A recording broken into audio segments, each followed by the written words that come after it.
ॐ निरञ्जनं नित्यम् अनन्तरूपं भक्तानुकम्पाधृतविग्रहं वै ईशावतारं परमेशमीड्यं तं रामकृष्णं शिरसा नमामः। जननीं शारदां देवीं रामकृष्णं जगद्गुरुं पादपद्मितौ श्रित्वा प्रणमामि मुहुर्मुहुः।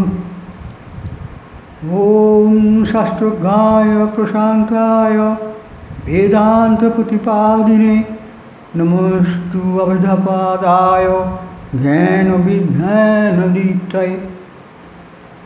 ॐ अखण्डमण्डलाकारं व्याप्तं येन चराचरं तत्पदं दर्शितं येन तस्मै श्रीगुरवे नमः।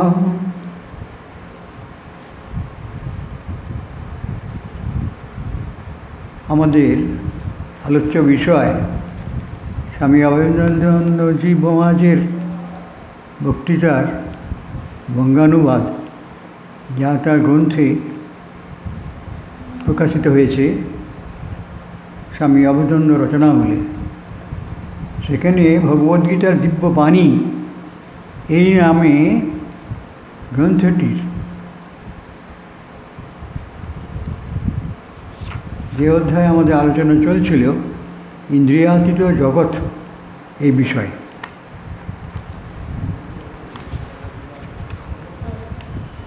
ত্রিচত্বরিংশ অধ্যায়।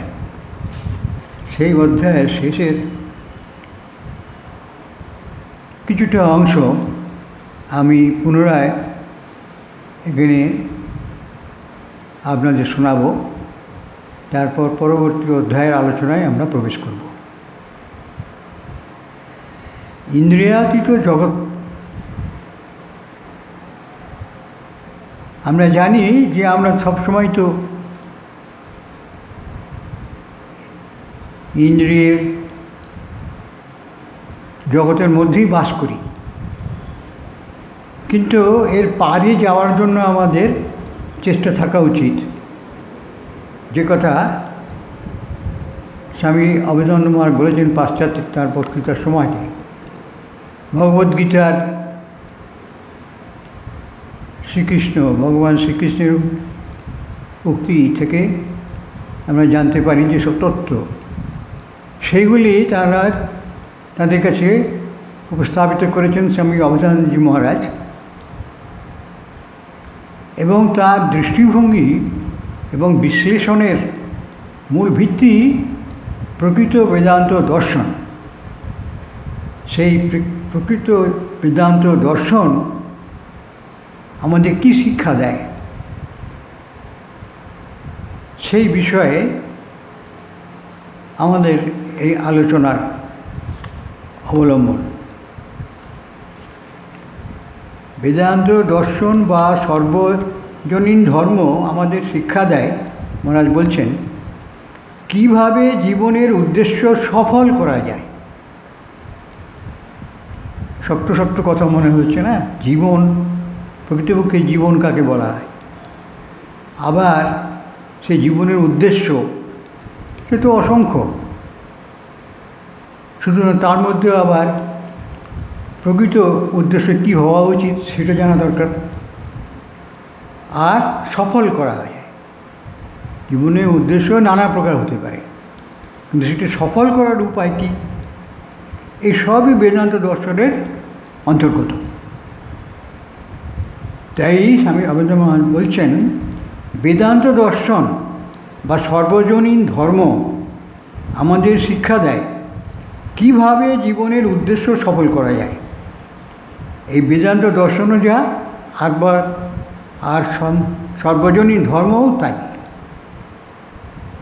মহারাজ বারবার সেটি উল্লেখ করেছেন যে এটি হচ্ছে সর্বজনীন ধর্ম, সকলেই যে ধর্ম অবলম্বন করে জীবনের উদ্দেশ্য সফলতার দিকে অগ্রসর হতে পারে, সেই বেদান্ত দর্শন বা সর্বজনীন ধর্ম, অর্থাৎ বেদান্ত দর্শনই হলো সর্বজনীন ধর্ম তার ভাষায়। আমাদের শিক্ষা দেয় কিভাবে জীবনের উদ্দেশ্য সফল করা যায়। আমরা আমাদের প্রকৃত জীবনের যে উদ্দেশ্য কী সেটি আমরা জানি না, আবার সেটি সফল করার উপায় কি তা তো দূর কথা। তাই মহারাজ বলছেন যে বেদান্ত দর্শন সেই শিক্ষাই আমাদের দেয় কিভাবে জীবনের উদ্দেশ্য সফল করা যায়, কিভাবে পূর্ণতা লাভের লক্ষ্যে বা জ্ঞান লাভের লক্ষ্যে পৌঁছানো যায়। এই জ্ঞান সাধারণ স্তরের বা সাধারণ বস্তু জ্ঞান নয়, এটি হচ্ছে আমাদের প্রকৃত স্বরূপের জ্ঞান, যা নাকি বিশ্ব ব্রহ্মাণ্ডে সর্বত্র বিরাজিত, সেই চৈতন্যের জ্ঞান। সেইখানে পৌঁছানো যায়, বেদান্ত আমাদের সেই শিক্ষা দেয়। তাই হওয়া উচিত জীবনের আদর্শ, এবং আমাদের জীবনের সব কাজ যেন ওই উচ্চতম আদর্শে পৌঁছবার উদ্দেশ্যে হতে থাকে। এইটি মহারাজ তার এই বক্তব্যের মধ্যে এইসব প্রশ্নের উত্তরগুলি জানিয়েছেন, যা নাকি বেদান্তের সার তত্ত্ব। তাই আমরা দেখতে পাই যে স্বামী অভেদানন্দ মহারাজের এই ভগবদ্গীতার ভগবান শ্রীকৃষ্ণের যে বাণী, দিব্য বাণী, তার মধ্যে এই বেদান্ত দর্শনের মাধ্যমেই এই জীবনের সার্থকতা কি হতে পারে সেটি আমরা জানতে পারছি। সুতরাং জীবনটা খুব একটা তুচ্ছ বিষয় নয়, কারণ এই জীবনেই আমাদের প্রকৃত স্বরূপের জ্ঞান লাভ এবং সম্পূর্ণ ব্রহ্মজ্ঞানের স্থিতি লাভ, যাকে পূর্ণতা প্রাপ্তি বলা হয় শাস্ত্রে, সেই অবস্থা আমরা লাভ করতে পারি এই একই জীবনে। পরবর্তী জীবনের জন্য আমাদের অপেক্ষা করতে হবে না, কারণ আমাদের এই জীবনের বেশিরভাগটাই একটি ভুল প্রত্যয়ের উপর প্রতিষ্ঠিত। জন্ম মাত্রই আমাদের চারিপাশে সেই সমস্ত মানুষদের দেখে এবং তাদের কাছ থেকে শুনে জেনে আমরা প্রথম থেকেই জানতে পেরেছি বা এই প্রত্যয় নিয়ে বসে আছি যে আমি একজন হাত পাওয়ালা মানুষ, চক্ষু, কর্ণ, নাসিকা, জিহ্বা, ত্বক এইসব ইন্দ্রিয়গুলি আমার সঙ্গেই রয়েছে। সুতরাং এইগুলি দিয়ে যা আমরা দেখতে পাচ্ছি, যা আমরা শুনতে পাচ্ছি, যা আমরা বলতে পারছি ইত্যাদি বিষয়ের মধ্যেই আমাদের গতায়াত হয়ে চলেছে। এই যে অজ্ঞানপ্রসূত জ্ঞান, যে আমরা হাত পাওয়ালা, চক্ষু, কর্ণ, নাসিকা, জিহ্বা, ত্বক বিশিষ্ট একটি প্রাণী বিশেষ, এই যে ভুল প্রত্যয় আমাদের প্রকৃত স্বরূপ তা নয়। কেন আমরা এসেছি, আমাদের মধ্যে কী শক্তির সম্ভাবনা রয়েছে, আমাদের জীবনের উদ্দেশ্য কী, সেই উদ্দেশ্য সফলতার উপায় কী, এইসব প্রশ্নই হচ্ছে আসলে আমাদের জীবনের মূল মন্ত্র।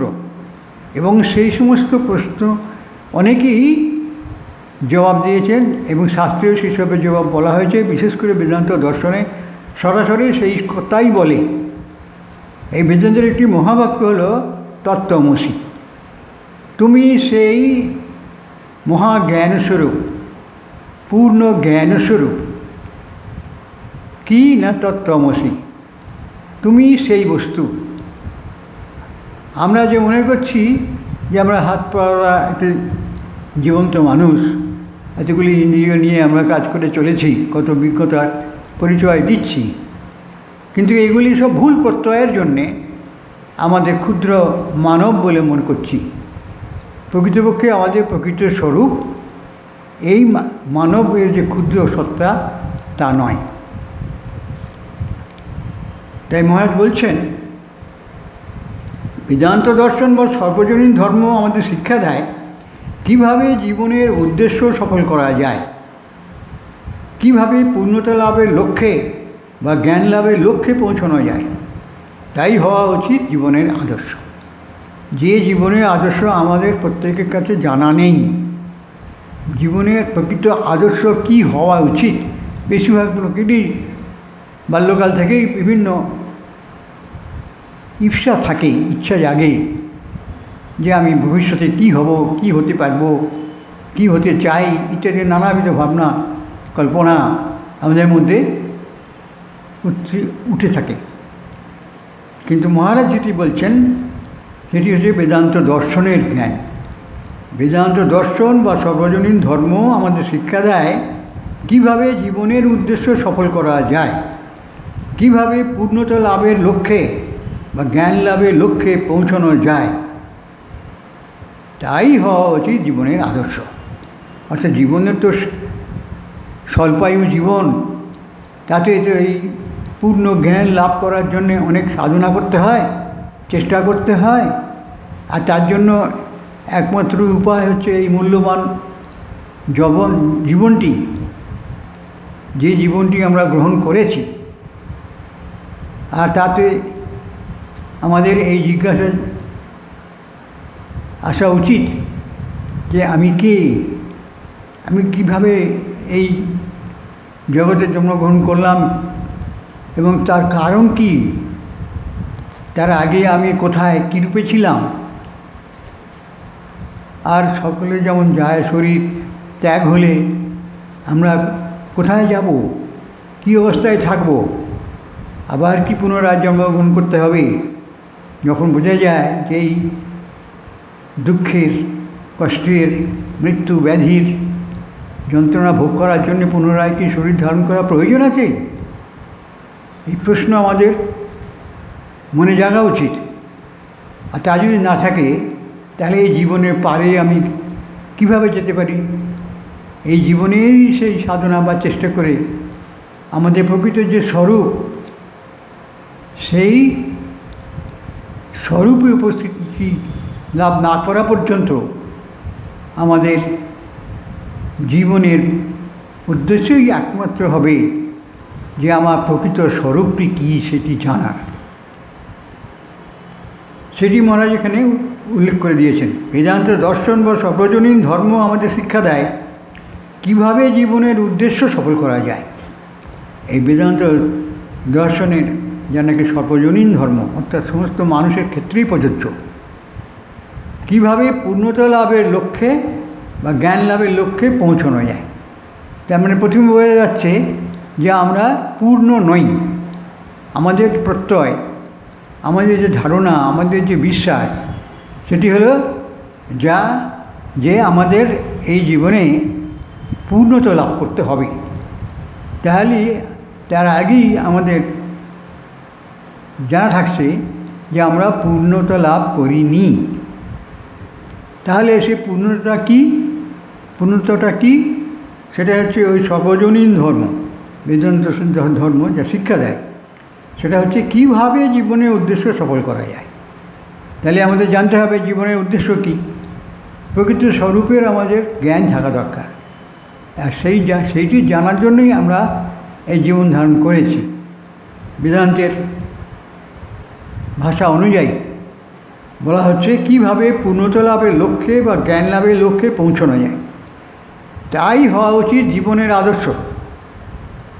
তাহলে আমাদের প্রথম থেকেই এইটি জানতে হবে জীবনের আদর্শটা কত রকমের মানুষের চাহিদা এবং তার এই পূর্ব জন্মের, এই জন্মের আগেই যে সমস্ত কর্মের মাধ্যমে সংস্কার বা বিশ্বাস বা প্রত্যয় ধারণা জমেছে তাদের মধ্যে, সেগুলি সম্বন্ধে অনেক বিতর্ক আছে। সেই জন্য আমাদের জন্মের প্রকৃত উদ্দেশ্য কী হওয়া উচিত এবং যেটি সবচেয়ে শ্রেষ্ঠ হবে, তবেই তো জীবনে সফলতা বা সার্থকতা আসবে।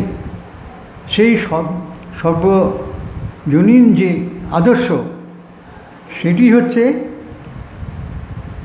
আমাদের জীবনের সব কাজ যেন ওই উচ্চতম আদর্শে পৌঁছবার উদ্দেশ্যে হতে থাকে। এইটি হচ্ছে জীবনের আদর্শ। উচ্চতম লক্ষ্য বা উচ্চতম আদর্শে পৌঁছবার উদ্দেশ্যে। উচ্চতম কি সেটি জানতে হবে। আদর্শ নানান রকম আছে, কিন্তু বেদান্ত দর্শন অনুযায়ী জীবনের আদর্শ হচ্ছে তুমি নিজেকে জানো, তোমার প্রকৃত স্বরূপকে জানো।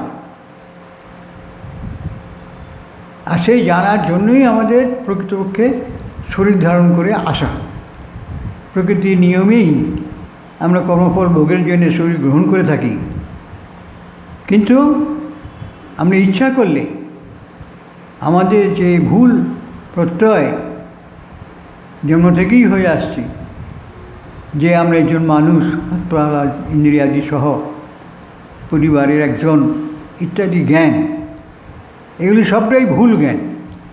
ভুল জ্ঞান কেন? আসল যে আমাদের প্রকৃত রূপ সেটা সম্বন্ধে জ্ঞান না থাকার জন্য একই অজ্ঞানতা বলা হয়। নিজেকে একজন আমরা ক্ষুদ্র মনুষ্য বিশেষ জীব বা প্রাণীর মতনই একটি জীবন, সেই ভুল প্রত্যয় আমাদের অজ্ঞানের জন্যই হয়ে থাকে। অর্থাৎ প্রকৃত স্বরূপ সম্বন্ধে অজ্ঞান। আমাদের প্রকৃত স্বরূপ যে ব্রহ্ম সত্তা, তার সম্বন্ধে জ্ঞান না থাকার জন্যে আমাদের এই ভুল জ্ঞান যে আমরা নানা ইন্দ্রিয় বিশিষ্ট হস্তপদ বিশিষ্ট একটি জীব বা জীবন, সেইটি এখানে বেদান্ত দর্শনের মধ্যে দিয়ে স্বামী অভয়ানন্দ মহারাজ সেটি আমাদের জানিয়ে দিয়েছেন। কারণ একমাত্র বেদান্তই সেই উচ্চতম জ্ঞানের কথা বলে। তাই আমাদের জীবনের সব কাজ যেন ওই উচ্চতম আদর্শে পৌঁছবার উদ্দেশ্যে হতে থাকে। শ্রেষ্ঠ, সর্বশ্রেষ্ঠ অর্থাৎ শ্রেষ্ঠতম যে আদর্শ, আমাদের জীবনের স্বরূপ কি জানা,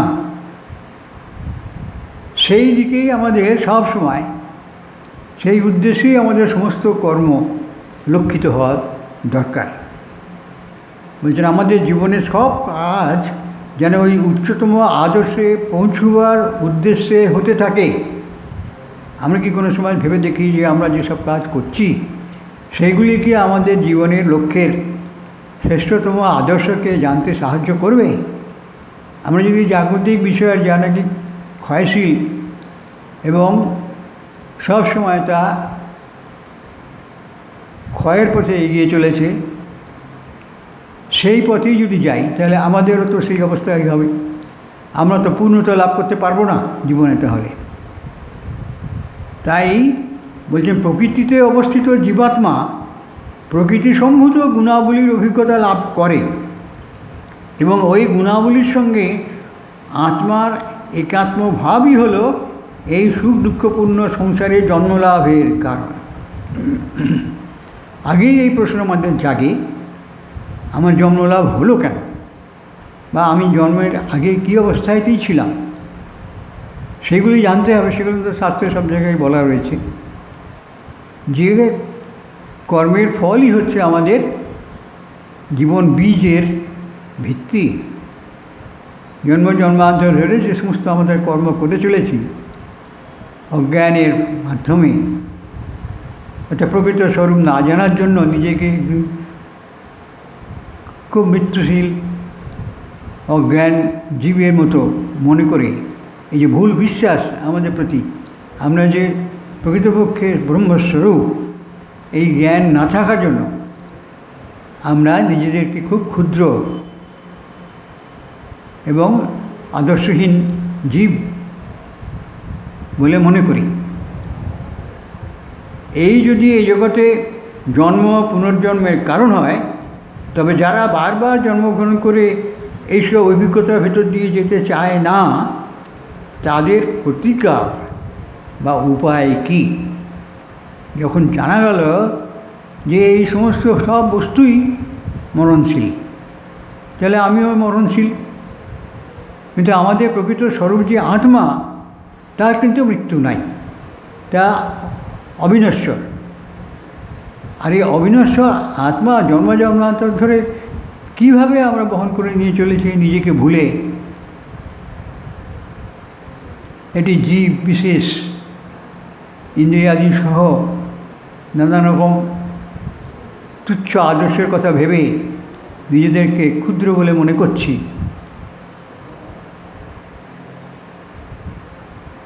যারা বারবার জন্মগ্রহণ করে এইসব অভিজ্ঞতার ভেতর দিয়ে যেতে চায় না,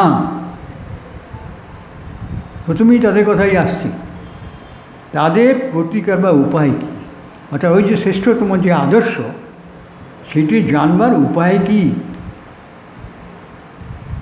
মানুষ প্রত্যেক জীবনেই কিছু কিছু অভিজ্ঞতা লাভ করে চলেছে বারবার জন্মগ্রহণের মাধ্যমে। অনেক জন্মের পর তাদের এই জ্ঞান লাভ হয় জগতে সবই মরণশীল। তাহলে আমারও মরণশীলতা রয়েছে, সুতরাং আমাকেও চলে যেতে হবে। তাহলে আমার জ্ঞান লাভ কী করে হবে? এই জীবনেই আমাকে উঠে পড়ে লাগতে হবে যে আমাদের প্রকৃত স্বরূপ যে ঈশ্বরত্ব, অবিনাশী সত্তা আমাদের মধ্যে চৈতন্য সত্তার রূপে রয়েছে, জন্ম জন্মান্তর ব্যাপী, সেই স্বরূপকে আমাদের জানা একান্ত দরকার এবং সেটি এই জীবনেই আমাদের জানতে হবে। নাহলে আবার সেই নতুন জন্ম গ্রহণ করে আবার নানাভাবে আমাদের সংসারে সুখ দুঃখের মধ্যে দিয়ে গিয়ে কর্মের ফল ভোগবার জন্যে পুনরায় জন্মগ্রহণ করতে হবে এবং বারবার আমাদের এই জগতে ফিরে আসতে হবে। সুতরাং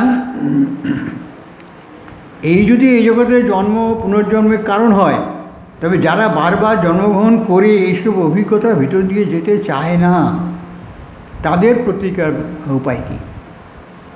অর্থাৎ এই বক্তব্য হচ্ছে স্বামী অভয়ানন্দ মহারাজ ভগবদ্গীতা শ্রীকৃষ্ণ অর্জুনকে এই উপদেশ দিয়েছেন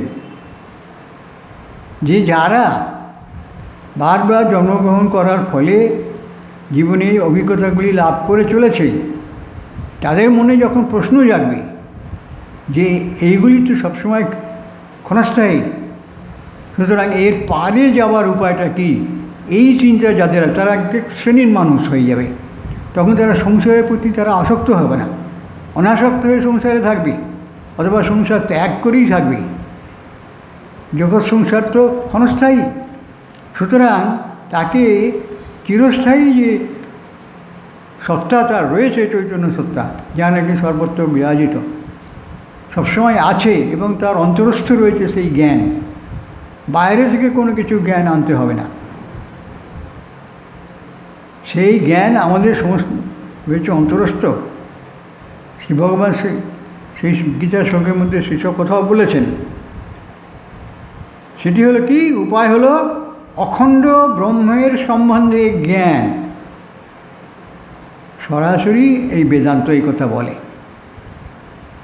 এখানে সুবিধে অন্যান্য শাস্ত্রের মাধ্যমে, অন্যান্য দর্শনের মাধ্যমে আমাদের নানাবিধ স্তর ইত্যাদি সম্বন্ধে জ্ঞান লাভ করতে করতে আমাদের বিভিন্ন অগ্রগতি লাভ করতে হয়। বেদান্ত বলছে ওসব জানি না, তুমি সেই তত্ত্বমসি, উপনিষদে বলা হয়েছে, ঋষিদের বাক্য। অর্থাৎ তোমার প্রকৃত স্বরূপ তুমি ভুলে গেছো। তুমি যে চৈতন্য সত্তা, যা নাকি অবিনাশী,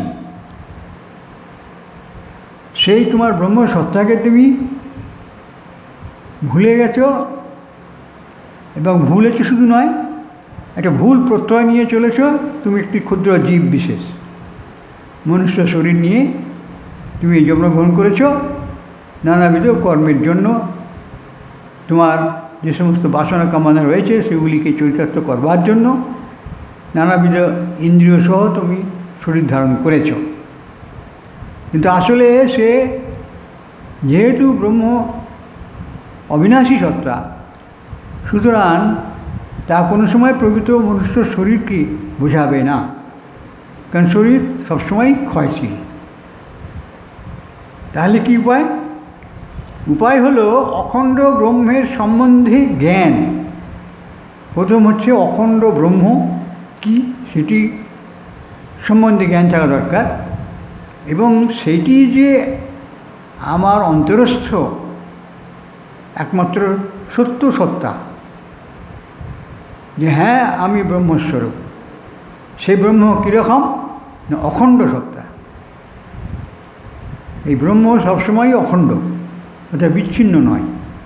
তাহলে এই প্রশ্ন আসবে সঙ্গে সঙ্গে, তাহলে এত যে জীব, এত যে প্রাণী, এত যে মানুষ, তারা যে খণ্ড খণ্ড, বুঝলাম তাদের মধ্যে আত্মা আছেন, কিন্তু সেই আত্মা তাহলে নিশ্চয়ই খণ্ড খণ্ড হবে? শাস্ত্র বলছে না, বেদান্ত বলছে না, অখণ্ড সত্য, সকলের মধ্যে এক অদ্বিতীয় সেই চৈতন্য সত্তা, ব্রহ্মসত্তা বিরাজিত সর্ববস্তুতে, সর্বজীবে, সর্বপ্রাণীতে, এমনকি কীটপতঙ্গের মধ্যেও সেই এক অদ্বিতীয় অখণ্ড আত্মসত্তা বিরাজ করছে। এটা সবসময় দেখবেন এইখানে স্বামী অরবিন্দভাই অখণ্ড শব্দ ব্যবহার করেছেন, কারণ ব্রহ্ম সম্বন্ধেই আমাদের নানা রকম বললেই আমাদের ধারণা মনে নানা রকম হবে, এই বুঝি একজন বিরাট মানুষ আছেন, ব্রহ্ম বলে তিনি শাসন করছেন, ইত্যাদি। বিভিন্ন ধর্মের সে বিশ্বাস ভিন্ন ভিন্ন রকম এই ব্রহ্ম সম্পর্কে জানে না প্রকৃত ব্রহ্মবস্তুটি কী। কিন্তু সেই ব্রহ্মবস্তুই হচ্ছে পূর্ণ জ্ঞান। কি পূর্ণ জ্ঞান? যে প্রকৃত এই জগৎ সম্পর্কে এবং জগতের বস্তু সম্পর্কে এবং তাদের মধ্যে যে সম্পর্ক, সেই সম্পর্কে, অর্থাৎ ঈশ্বর রয়েছেন, জগৎও রয়েছে, কিন্তু জগৎ আর ঈশ্বরের মধ্যে আমরা সবসময় পার্থক্য দেখছি। শাস্ত্র বলছে না, তিনিই এই সব কিছু হয়েছেন। যদি তাই হয়ে থাকে তাহলে আমিও তাই। এই সংকল্প আমাদের মধ্যে দেখা দেবে। তাহলে আমাদের কি উপায় আমরা সেই জ্ঞান লাভ করতে পারি? এবং মহারাজ বলছেন উপায় হলো অখণ্ড ব্রহ্মের সম্বন্ধে জ্ঞান। নিজে সেই জ্ঞান লাভ করেছিলেন তিনি শ্রীরামকৃষ্ণের সান্নিধ্য থেকে, তাঁর শিক্ষায় ব্রহ্মজ্ঞান লাভ করেছেন। শ্রীরামকৃষ্ণকে বলেছিলেন সাধন সময় দক্ষিণেশ্বর যেহেতু ব্রহ্মজ্ঞান হবে। তারপর যখন তিনি সেই জ্ঞানের কথা ধ্যানে তিনি জানতে পারলেন, নিজেকে সেই রূপে তিনি বিশ্বাস করলেন, তার বিশ্বাস জাগলো, তখন তিনি শ্রীরামকৃষ্ণ তাকে বলেছিলেন যে এই ঠিক ঠিক ব্রহ্মজ্ঞান। তাহলে এই ব্রহ্মজ্ঞান জীবনে যে একমাত্র লক্ষ্য হওয়া উচিত, সেটি স্বামী অবনীন্দ্র মহারাজ পূর্ণভাবে আয়ত্ত করেছিলেন এবং সেটি শ্রীরামকৃষ্ণ নিজের বাক্যের মধ্যে দিয়ে সেটিকে তিনি স্বীকৃতি দিয়েছিলেন যে হ্যাঁ এই ঠিক ঠিক ব্রহ্মজ্ঞান, যা স্বামী অবনীন্দ্র মহারাজের জীবনে সেই পূর্ণতা লাভ হয়েছিল সেই সম্পর্কে। সেই সঙ্গে আত্মার ও তার স্বরূপের জ্ঞান আর পরিবেশ বা প্রাকৃতিক গুণাবলীর প্রতি আসক্তি ত্যাগের অভ্যাস, এই তিনটে পর্যায়ে রয়েছে। উপায়টা অর্থাৎ আমাদের প্রকৃত স্বরূপ যে ব্রহ্মস্বরূপ, সেই জ্ঞান লাভের উপায় জানাতে গিয়ে স্বামী অবনীন্দ্র মহারাজ এই তিনটি স্তরের কথা বলেছেন। একটা হচ্ছে অখণ্ড ব্রহ্মের সম্বন্ধে জ্ঞান থাকা দরকার, যে এই ব্রহ্ম সর্বত্র অখণ্ড রূপে রয়েছেন, খণ্ডিত নন। একটাই আত্মা সর্বত্র বিরাজিত রয়েছেন। সেই সঙ্গে আত্মার ও তার স্বরূপের জ্ঞান, আত্মা অর্থাৎ মানুষের জীবনের মধ্যে যে সত্য বস্তু রয়েছে চৈতন্য সত্তা, তার স্বরূপের জ্ঞান। এই যে চৈতন্য সত্তা প্রতিটি জীবের মধ্যে রয়েছে, প্রাণীর মধ্যে রয়েছে, এমনকি কীট পতঙ্গ উদ্ভিদ আদির মধ্যেও রয়েছে, সেই জ্ঞান, তার মধ্যে যে অখণ্ড সত্তা বিরাজিত, অখণ্ড ব্রহ্ম বিরাজিত, সেই সম্বন্ধে আমাদের জ্ঞান থাকা চাই। আর সেই সঙ্গে আত্মার ও তার স্বরূপের জ্ঞান। আর এই যে আত্মা প্রতিটি জীবের মধ্যে খণ্ড খণ্ড বলে মনে হচ্ছে, অথচ একই অখণ্ড ব্রহ্মসত্তা, তার স্বরূপের জ্ঞান প্রকৃত কী সেটা এর আগে অনেক বিশ্লেষণ স্বামী অবনীন্দ্র মহারাজ করেছেন, বলেছেন। ভগবান গীতার শ্রীকৃষ্ণ যেমন অর্জুনকে বুঝিয়েছিলেন, সেইভাবে স্বামী অবনীন্দ্র মহারাজ এই বেদান্তের সূত্র দিয়ে, বেদান্তের জ্ঞানের মাধ্য দিয়ে এই ব্রহ্মজ্ঞানের কথা নানাভাবে বলেছেন এবং তার লাভের উপায়ও বলেছেন। যেটি তিনি অবলম্বন করতে পেরেছিলেন শ্রীরামকৃষ্ণের শিক্ষায়। তাহলে সেইটি হবে আমাদের মানুষের প্রকৃত স্বরূপকে জানার লক্ষ্য। তাই বলছেন আত্মার ও তার স্বরূপের জ্ঞান।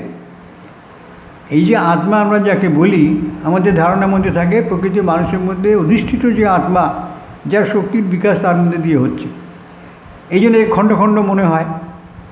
কিন্তু তার স্বরূপ জ্ঞান যদি থাকে আমাদের, তাহলে দেখব যে খণ্ড খণ্ড সেটি নয়, সবার মধ্যে যে আত্মা রয়েছেন, এক অদ্বিতীয় সেই আত্মাই রয়েছেন। ওই যে এইটুকু বোঝাবার জন্য তাকে নাম দেওয়া হয়েছে পরমাত্মা। আত্মা প্রত্যেকের মধ্যেই আছে, কিন্তু তাকে সেগুলিকে প্রত্যেগাত্মা বলা হয়। কিন্তু পরমাত্মা হচ্ছে যার থেকে এই মানুষের আত্মার সৃষ্টি হয়েছে, সেই জ্ঞান থাকা দরকার। সেই সঙ্গে আত্মার ও তার স্বরূপের জ্ঞান, আর পরিবেশ বা প্রাকৃতিক গুণাবলীর প্রতি আসক্তি ত্যাগের অভ্যাস, এই হলো উপায়। সুতরাং আমাদের মনুষ্য জীবনের উদ্দেশ্য, আমাদের আগে লক্ষ্য স্থির করতে হবে আমাদের প্রকৃত স্বরূপের জ্ঞান, এবং সেই সঙ্গে চৈতন্য সত্তা বা ঈশ্বরের সম্পর্ক, এদের মধ্যে কি সম্পর্ক রয়েছে। কারণ এই স্বরূপ বা আত্মা তো দ্বিতীয় দুই নেই, সবসময় এক এবং অভিন্ন।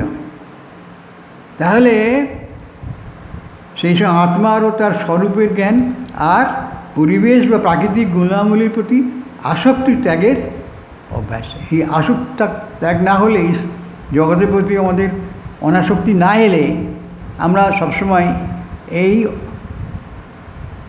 অস্থির জগতের মধ্যেই আসবার জন্য চেষ্টাবান হব।